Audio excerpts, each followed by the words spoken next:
सभी भाई बहनों को नमस्कार करती हूँ।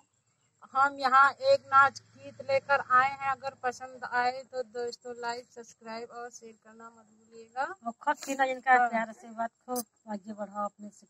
देवरा छोड़ दो मर कलाई जो भलाई चाहो ना, देवरा छोड़ दो मर कलाई जो भलाई चाहो ना।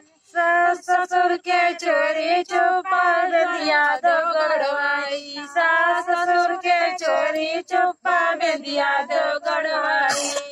जो तू देवर हम भौजाई तो भलाई चाहो ना, सब तू देवर हम भौजाई तो भलाई चाहो ना। देवरा छोड़ दो मर कलाई जो भलाई चाहो ना, देवरा छोड़ दो मर कलाई जो भलाई चाहो ना। जेठ जेठ ससुर के चोरी चुप्पा गहना दो गड़वाई, सास ससुर के चोरी चुप्पा झुमका दो गड़वाई। तब तो देवर हम भौजाई जो भलाई चाहो ना, तब तो देवर हम भौजाई तो भलाई चाहो ना।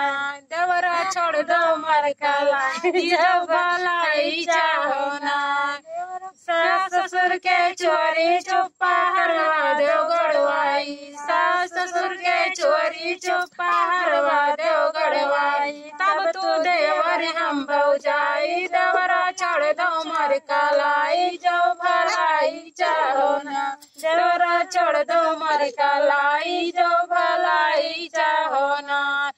सास ससुर के